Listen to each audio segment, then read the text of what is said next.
दोस्तों 26 दिसंबर 2024 को चाइना ने एक ऐसा कदम उठाया जो पूरी दुनिया के लिए एक वेकअप कॉल बन गया। एक नए जमाने का फाइटर जेट 6th जनरेशन अपने पहले उड़ान के साथ दुनिया के सामने आया। ये सिर्फ एक जेट नहीं बल्कि एक वार्निंग है, आने वाले वक्त का तस्वुर है। क्या आप तैयार हैं इस नए सुपर पावर के उदय के लिए? नमस्ते दोस्तों और स्वागत है आपका एक और धमाकेदार एपिसोड में। आज हम बात करेंगे चाइना के नए 6th जनरेशन फाइटर जेट के बारे में, जिसे व्हाइट एम्परर या वैदी कहा जा रहा है। ये सिर्फ एक नई टेक्नोलॉजी नहीं बल्कि एक स्ट्रैटेजी है जो ग्लोबल पावर डायनामिक्स को हिलाकर रख देगी। तो चलिए बिना देरी के शुरू करते हैं। पहले ये समझना जरूरी है कि 6th जनरेशन फाइटर का मतलब क्या है।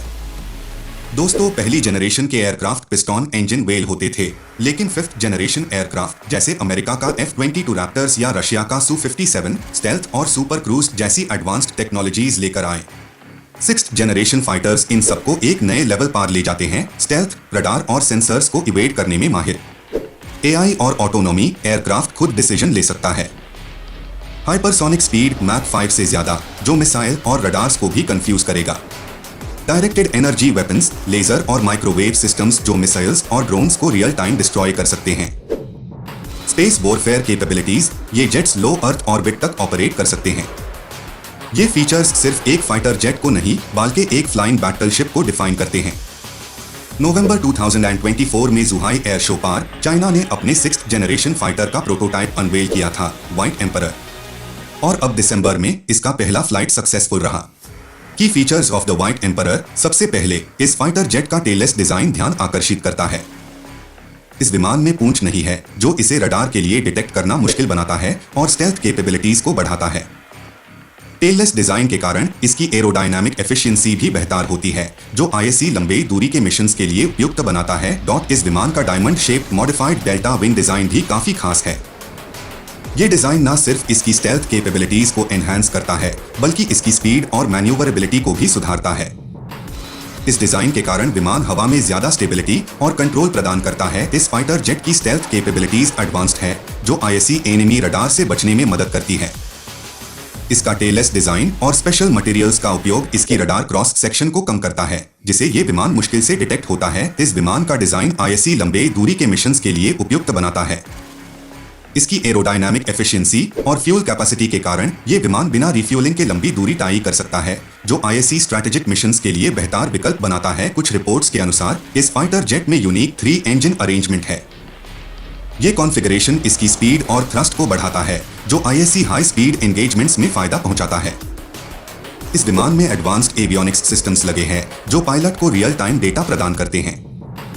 ये सिस्टम्स सिचुएशनल अवेयरनेस को बढ़ाते हैं और कॉम्बैट एफिशिएंसी को इंप्रूव करते हैं। इस फाइटर जेट में आर्टिफिशियल इंटेलिजेंस का इंटीग्रेशन भी है, जो डिसीजन मेकिंग प्रोसेस को तेजी और एक्यूरेसी प्रदान करता है। AI के माध्यम से ये विमान कॉम्प्लेक्स कॉम्बैट सिचुएशंस में भी इफेक्टिव तरीके से ऑपरेट कर सकता है। इस विमान में एनहांस्ड सेंसर स्विट है, जो एनिमी टारगेट्स को डिटेक्ट और ट्रैक करने में मदद करता है। ये sensors multi spectral detection capabilities प्रदान करते हैं, जो ISC हर तरीके के एनवायरनमेंट्स में इफेक्टिव बनाते हैं। इस फाइटर जेट में इंटरनल वेपन बेस है, जो वेपन्स को स्टेल्थ मोड में कैरी करने की सुविधा देते हैं। इसे विमान की स्टेल्थ कैपेबिलिटीज बनाई रहती है और रडार डिटेक्शन का खतरा कम होता है। इस विमान का flying wing design ISC high payload to weight ratio प्रदान करता है, जो ISC ज्यादा वेपन्स और इक्विपमेंट कैरी करने की कैपेसिटी देता है, बिना परफॉर्मेंस को कॉम्प्रोमाइज किए। इस फाइटर जेट में नेटवर्क सेंट्रिक वॉरफेयर कैपेबिलिटीज है, जो ISC दूसरे प्लेटफॉर्म्स के साथ सीमलेसली इंटीग्रेट करने की सुविधा देती है। ये कैपेबिलिटी कोऑर्डिनेटेड अटैक्स और इंफॉर्मेशन शेयरिंग को आसान बनाती है। ये विमान UCAVs के साथ इंटीग्रेट करने की कैपेबिलिटी रखता है, जो ISC manned unmanned teeming operations में इफेक्टिव बनाता है। इसे कॉम्बैट मिशंस में फ्लेक्सिबिलिटी और इफेक्टिवनेस बढ़ती है। इस फाइटर जेट में एडवांस्ड प्रोपल्शन टेक्नोलॉजीज का उपयोग किया गया है, जो ISC सुपर क्रूज कैपेबिलिटीज प्रदान करती है। इसे ये बिना आफ्टर बर्नर के सुपरसोनिक स्पीड्स मेंटेन कर सकता है, जो फ्यूल एफिशिएंसी और मिशन इफेक्टिवनेस को बढ़ाता है। इस विमान का डिजाइन और propulsion system ISC enhanced manoeuvrability प्रदान करते हैं, जो क्लोज कॉम्बैट सिचुएशंस में ISC फायदा पहुंचाते हैं। ये एजिलिटी ISC डॉगफाइट्स में सुपीरियर बनाती है। इस नए 6th जनरेशन फाइटर जेट का विकास चाइना की मिलिट्री कैपेबिलिटीज को एक नए स्टार पार ले जाता है।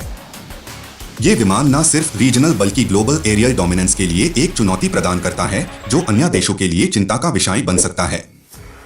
ये सिर्फ एक जेट नहीं बल्कि चाइना की मिलिट्री और स्ट्रैटेजिक डोमिनेंस का प्रतीक है। अब सवाल ये है, इंडिया और दुनिया के लिए इसका क्या मतलब है?